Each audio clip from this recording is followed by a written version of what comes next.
Indonésie, vers un islam beaucoup plus radical. Alors, aujourd'hui, on va vous lire un article au sujet de la radicalisation de l'islam en Indonésie. Donc, la société indonésienne, beaucoup doivent le savoir, s'est caractérisée jusqu'ici par un islam assez modéré. En tout cas, dans certaines provinces et régions, elle a connu une certaine modération, une certaine accommodation avec d'autres cultures, on va dire, coexistantes, notamment polythéistes, bouddhistes, etc. Mais ces dernières années, elle semble s'orienter vers une position plus radicale. Donc une loi sur le blasphème de plus en plus utilisée contre les chrétiens, une menace terroriste qui s'intensifie, l'Indonésie semble perdre son caractère exemplaire de pays démocratique arbitrant une forme tolérante d'islam. Les Indonésiens sont toujours dans l'attente d'un nouveau code pénal pour le pays. Il y a 2 ans, la première version de ce code avait entraîné des manifestations sur l'ensemble du territoire. Les défenseurs des droits de l'homme avaient dénoncé plusieurs articles. Ils menaçaient, selon eux, un certain nombre de droits, dont ceux des minorités religieuses. La loi sur le blasphème, par exemple, aurait une définition plus élargie. Dans le nouveau code pénal, quand elle a été introduite, elle visait à protéger les croyants des 6 religions reconnues par l'État dans le christianisme. Aujourd'hui, elle est utilisée notamment contre les chrétiens.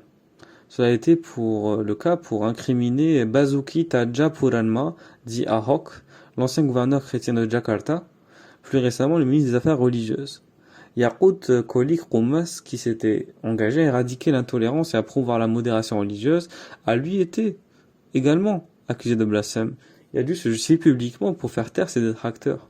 En Indonésie, plus de 80% de musulmans, et ce sont souvent eux qui ont recours à cette loi, dans le cadre des élections présidentielles de 2024, elle pourrait être réutilisée par les candidats des fins politiques et électorales. La radicalisation de la société se traduit aussi par une augmentation des attaques contre les chrétiens. En novembre 2020, en mars 2021 et en mai 2021, elles avaient coûté la vie à 8 personnes et plus de 20 autres a été blessées. Elles avaient notamment été perpétrées par des moudjahidines de l'Indonésie orientale, un groupe islamiste. Pourtant, les autorités mènent des enquêtes et en général font de leur mieux pour déjouer ces attaques. Mais le gouvernement a notamment sévi avec succès contre des groupes radicaux tels que le Front des défenseurs de l'islam. Mais cependant, les groupes islamiques radicaux en Indonésie profitent de la crise du Covid pour se regrouper et renforcer leurs rangs. Par ailleurs, la victoire rapide des talibans en Afghanistan en août 2021 a augmenté la probabilité d'attaque par des groupes dissidents. L'idéologie islamiste fait son chemin dans le pays, la radicalisation se poursuit et s'effectue de plus en plus en ligne, sur Internet et sur les réseaux sociaux, que les radicaux savent très bien utiliser à leur fin. Le fait que la radicalisation se fasse de plus en plus en ligne ne facilite pas la tâche du gouvernement. Dans quelle mesure les autorités parviendront à endiguer cette menace et à protéger les minorités religieuses en Indonésie?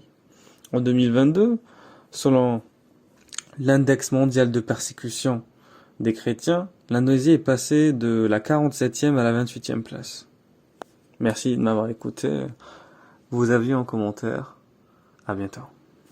نزل الوعي علينا حل الفكر